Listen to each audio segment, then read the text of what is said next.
everyone, this is Tamara from shelfaddiction.com and welcome to episode 12, Top 6 Audiobook Listens of 2016, Part 1. Essentially, these are my top 6 audiobook listens for the year so far.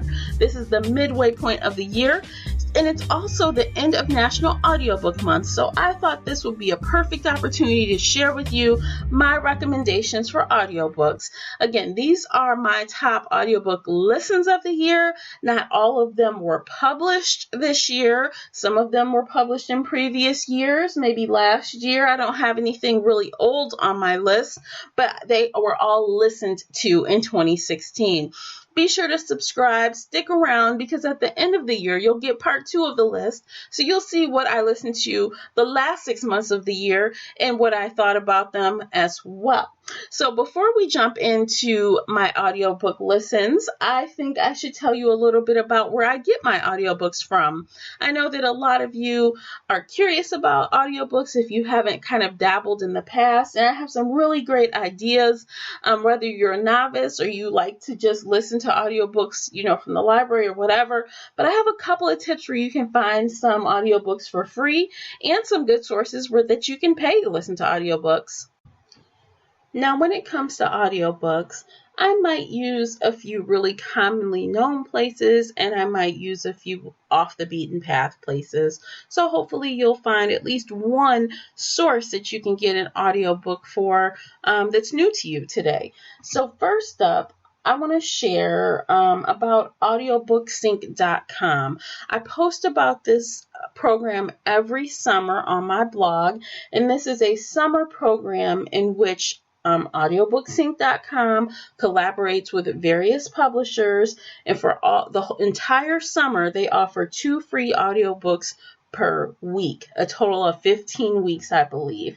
The only thing about this program is that you can pull the 2 books per week from their site only during that week. So if you miss a week, you're kind of just SOL. You can't go back to the previous week and download previous audiobooks, and you can't go ahead. So you can sign up for their emails and you get notified, and I believe the new audiobooks go in every Thursday morning, like at 7 or 8 a.m.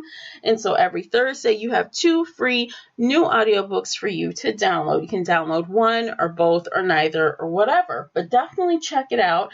I believe we're in week 8 this week, so there's a total of 15, I believe. So you still have plenty of time to check this out. My next suggestion is kind of really obvious, but a lot of people don't know that you can get audiobooks on MP3 from your library.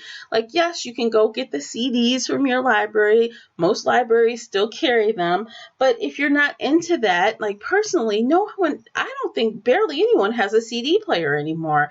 I have one in my car, but it's like dusty, it's barely used.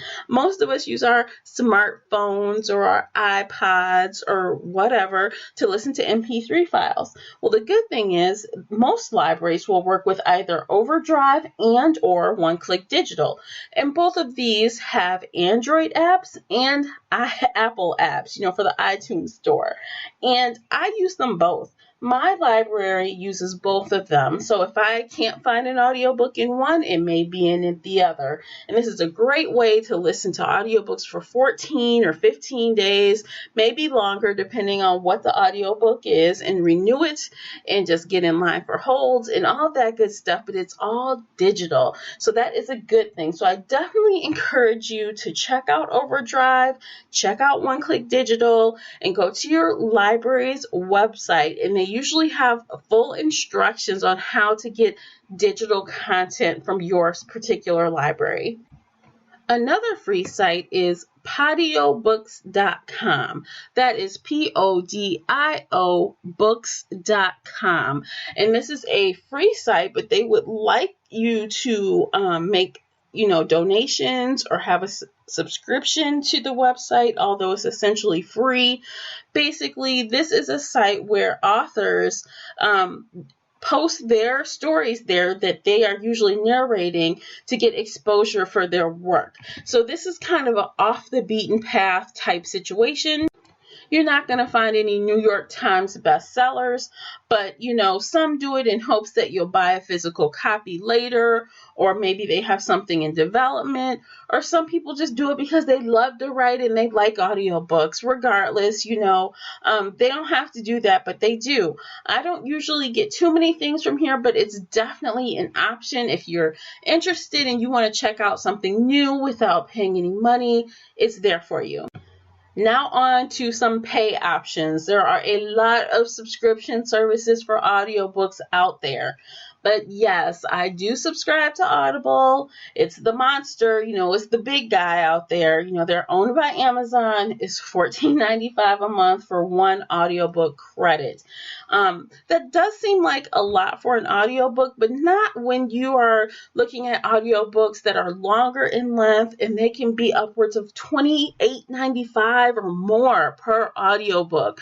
So when you get a $14.95 credit and you're getting a $30 audiobook, it seems it's definitely a deal.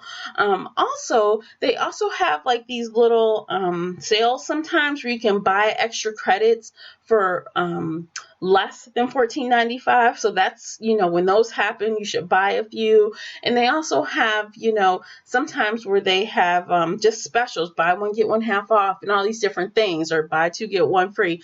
They have a lot of different advertising and marketing things going on for their subscribers. I definitely enjoy it. Again, it has an iTunes app, and it has a Google Play Store app, and you can listen to Audible anywhere and it syncs. One of my favorite things about Audible is that the fact that if you get like on Amazon and you get a ebook for your Kindle, and you also can get a Audible add-on for a lesser price. Like, for example, let's say you get a book that's $7.99 or whatever, and then the publisher offers an add-on for narration with the audiobook for $1.99 or $2.99, $4.99, whatever it is. So it's been times where I did not use my credit, and I opted to pay $2.99, for an add-on. So I will have the ebook for $4 or $5 and the add-on for $2 or $3. And that's half the price of $14.95. So I save my credit for later. And how the two apps work, in sync with each other is amazing.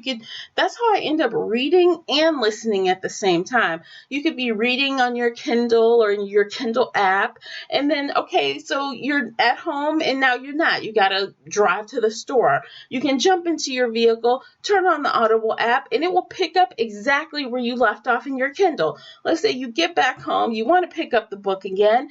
You pick up the book, open your Kindle, and it jumps to the last point that you were in the audiobook. It's awesome. It's a really great feature.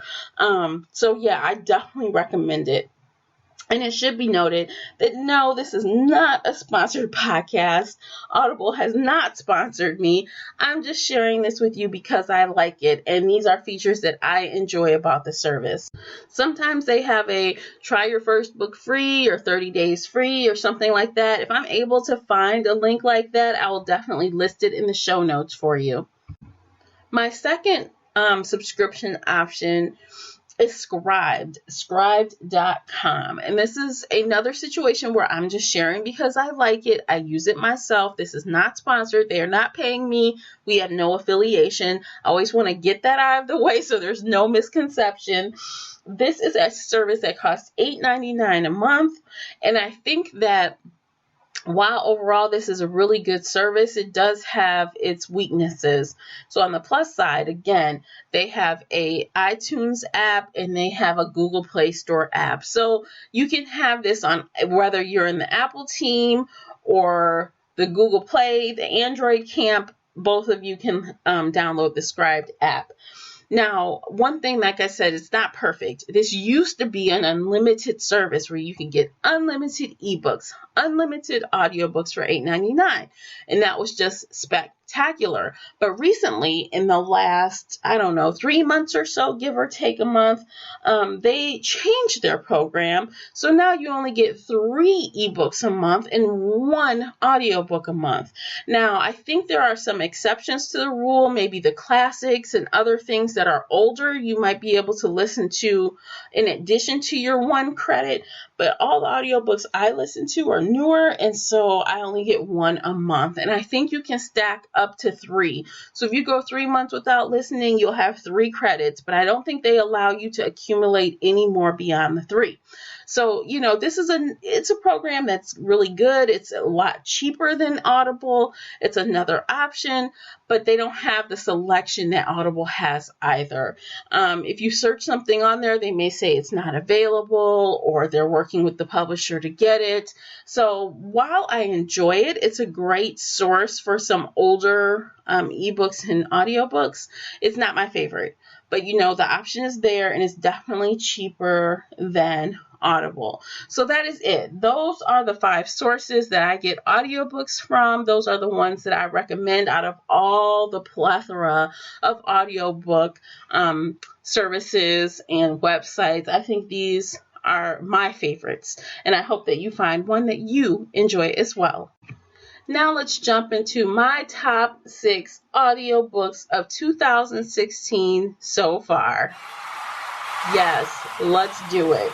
So these audiobooks are in no particular order. They are not necessarily published in 2016, but I listened to them in 2016. So I don't think I have anything on here that's old per se, but I do have some that came out before this year.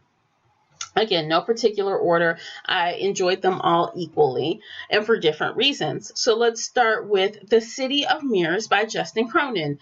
This is the 3rd book in the Passage trilogy. This book actually just came out this summer, within the last month, I believe, or maybe 6 weeks, something like that. But it's new, and this is a adult fantasy story that is all about vampires. It takes place in a dystopian environment, and it's just awesome. It's an amazing read and an amazing listen. This takes place over many, many years, and the story going beyond The City of Mirrors, this is the 3rd in the trilogy and the finale. This story, it just spans a huge amount of time with lots of characters. This is narrated by Scott Brick, and he does an amazing job. These are serious audiobooks, you guys. The City of Mirrors is 29 hours and 29 minutes.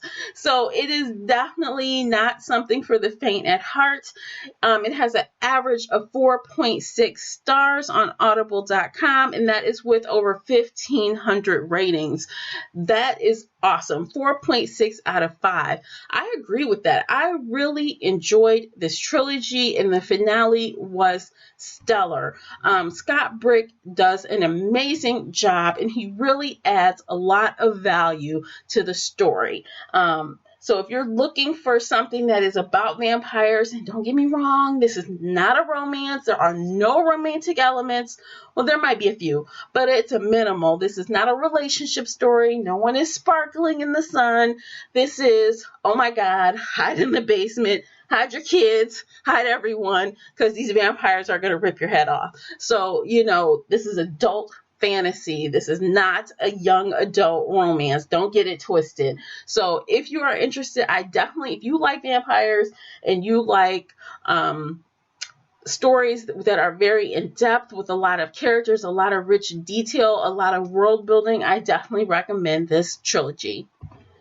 Next up is another adult fantasy series, trilogy actually, but in this case, instead of vampires, this is all about witches, and this is The Book of Life by Deborah Harkness. This is the 3rd book in the All Souls trilogy.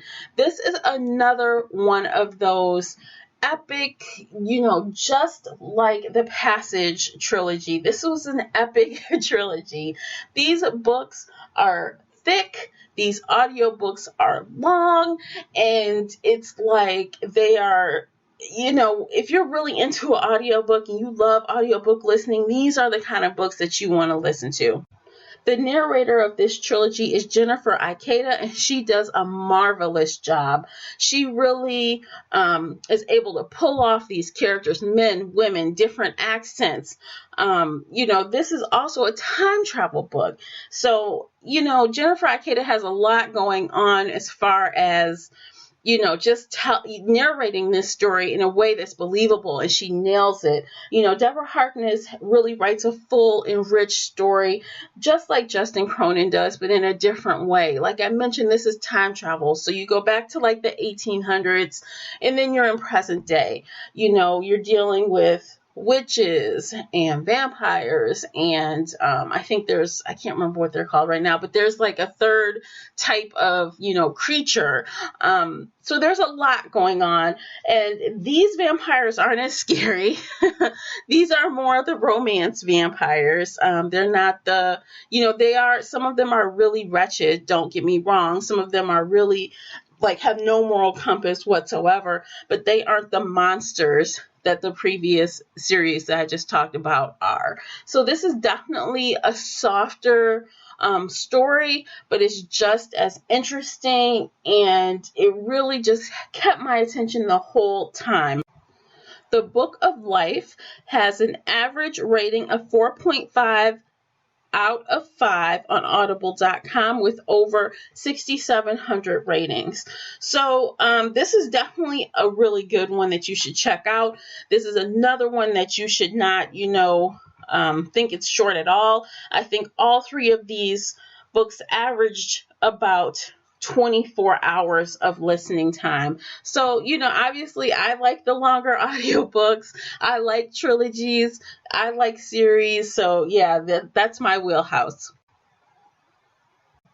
Okay, next up, I'm going to take a mini break from the trilogies and talk about a standalone title. This title is Luckiest Girl Alive by Jessica Knoll. I've mentioned this title probably in another podcast. I know I've mentioned it on my YouTube channel. I really enjoyed this book. It was just stellar. The audiobook was amazing as well. And the narrator is Madeline Mabie. Now, this one is definitely a lot shorter than the previous books that I've been talking about. The audio length for this one is 4 hours and 57 minutes. And there is an average rating of 4 stars out of 5 on audible.com. This is an adult thriller. This has no fantastical elements whatsoever, and it's a real serious story. There's a lot of elements of things that are, conversation starters and things that are somewhat hard to talk about for some people.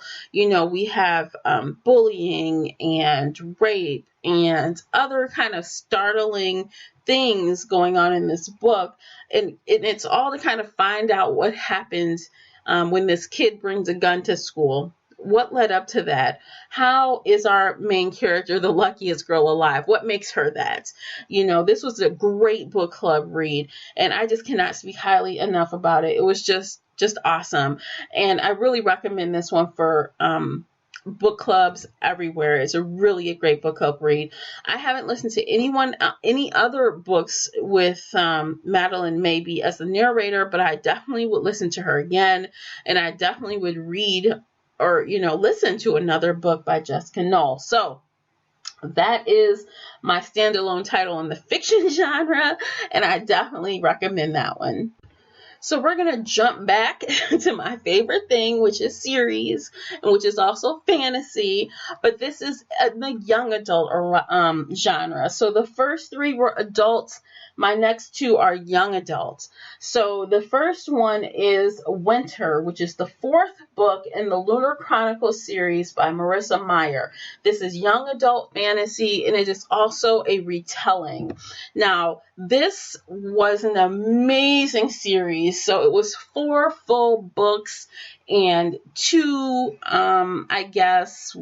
in between books, or like 3.5 and 4.5. I guess they're not short stories per se, but they were the books in between the books, and they just weren't full. novels, but they were just amazing. All of them were amazing. And the narrator was Rebecca Solar. For each one, she was the narrator, and she did an amazing job. I mean, another situation where you have many different accents, men, women, old, young. There was a lot going on, and she pulled it off.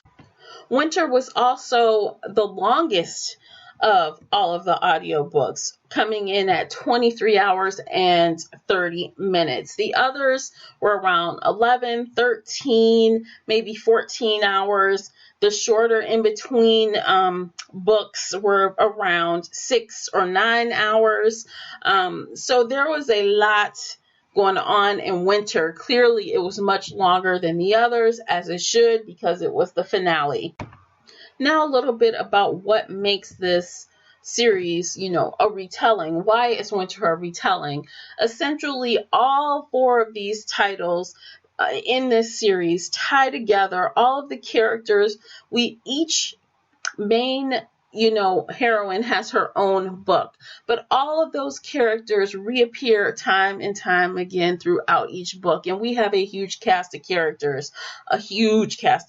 So we have like 4 leading ladies, 4 leading guys, a robot or android rather, and a couple of other random people, a queen and an evil, sidekick and all of that. So Winter is essentially like a retelling in a very vague way of Snow White. And this all kicked off with Cinder, which was a retelling of Cinderella in a way, but in a science fiction kind of way. And then Scarlet, which is retelling of Little Red Riding Hood. Crest, which is the retelling of Rapunzel. And like I said, these are all very fantasy and sci-fi feeling. So it's a very unique take on classic fairy tales. If you like that type of thing, I definitely recommend it. If you're unfamiliar, I say give it a try. Why not? I really enjoyed it. As far as Winter goes, on audible.com, this has an average rating of 4.7 out of 5 with almost 3,000 ratings. So it's definitely not as listened to or rated rather as other titles, but I think maybe it's just because, it's the 4th book and people just haven't gotten there yet. But it's amazing, and I definitely recommend it. So do check it out. Of course, I have to round out my fiction titles with another young adult title, but this is a dystopia title that is heavily science fiction, and it does have some fantasy aspects, but not in a traditional way. So there's no vampires, there's no werewolves, there's no witches, nothing like that at all. And this book is Morning Star by Pierce Brown. This is the 3rd book in the Red Rising trilogy. I am just astonished by how much I loved this book. Seriously, it's like it was unexpected. Back when I started this trilogy, Red Rising was making the rounds, and there was a lot of chatter on the book blogs about it. So I'm like, okay, let me give this a try. And boy, I was pleasantly surprised. This trilogy was narrated by Tim Gerard Reynolds. He did a wonderful job. Wonderful. Morning Star, the latest book, the final book in the trilogy, it had a listen time of 21 hours and 50 minutes. And it's the longest of the trilogy. I think it started around 16 hours and it progressively has gotten longer until the final book. Tim did a great job with the narration. He had a lot of accents to contend with, a lot of dialects to contend with, while everyone was speaking English, but this was about a caste society based on colors. So different colors had different speak. If you're a red, you talk, a little less knowledgeable than a gold. A gold has high speak, and they speak, imperfect English with like these other tones and things like that. So he had women to deal with, young and old, men to deal with, young and old, different dialects, different everything. I mean, he did a great job bringing this together. It was stellar. Pierce Brown delivered the story, and Tim Gerard Reynolds delivered the narration, and the two together were just a perfect pair. I definitely recommend this. This is young adults again, so it is. But you know what the thing is, though, while a lot of people labeled this as young adult, I'm not sure I necessarily would. And you know, I talk about this in my YouTube videos when I review these books. So you want to check out my YouTube video if you want the details on this trilogy. But the things going on felt old.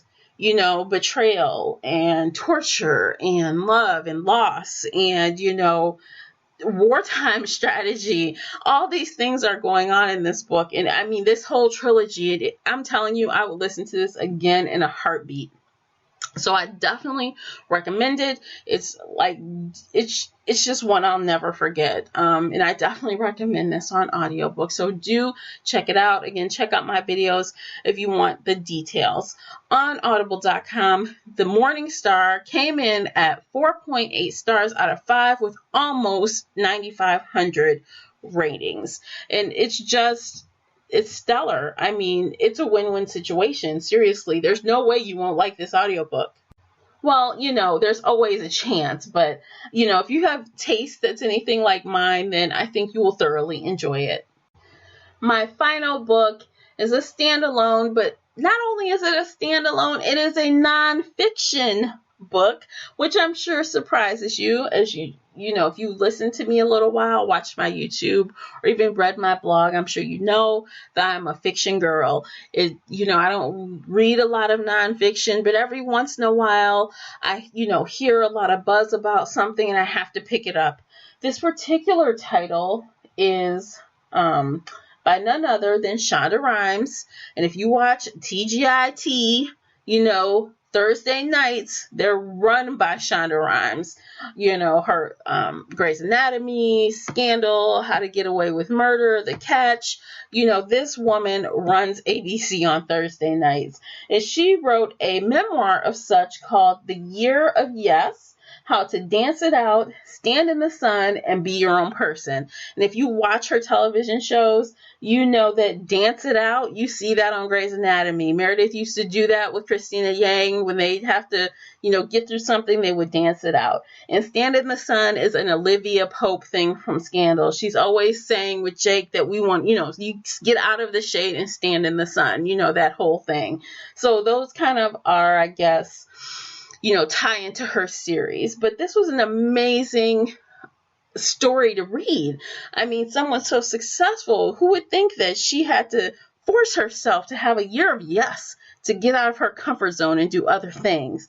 I'm not going to give a review of that right now, but stay tuned because I'm sure our resident nonfiction expert will be in an episode really soon to talk and discuss about this book. But Shonda Rhimes narrates her own book, so I think that gave even more emphasis to I guess, you know, you could feel what the author is thinking when they wrote it. So there's no room for, you know, misunderstanding or not understanding her interpretation of, you know, everything that she wanted to say came out of her mouth. So you knew when she was being witty. You knew when she intended something to be funny. It was stellar. If you're looking for a memoir type book, it's not instructional, even though the title says How to Dance It Out, Stand in the Sun, and Be Your Own Person. It is really her own story of how she was able to do this by forcing herself into a year of yes. The listening time of this audiobook was 7 hours and 4 minutes, and the average rating on audible.com was 4.7 out of 5 with a hair over 6,100 ratings. So yeah, that was really good. If you're looking for a nonfiction memoir style, definitely check that out. So that's it from my top audiobook recommendations for 2016 thus far. I hope you found something that you are willing to check out and enjoy on audiobook. If you have your own audiobook recommendations for me, please tweet me on Twitter at Shelf Addiction. I love hearing about audiobook recommendations, especially if they are fiction. You guys know I love a good audiobook. So feel free to tweet at me and give me those recommendations. I would appreciate it greatly. So before you go, please hit that follow button on Spreaker, the only place that you can listen to my live episodes, or subscribe and listen later on iTunes or the Google Music Play Store. That is it for today. Thank you for listening, and until next time, happy reading and listening. Bye, guys.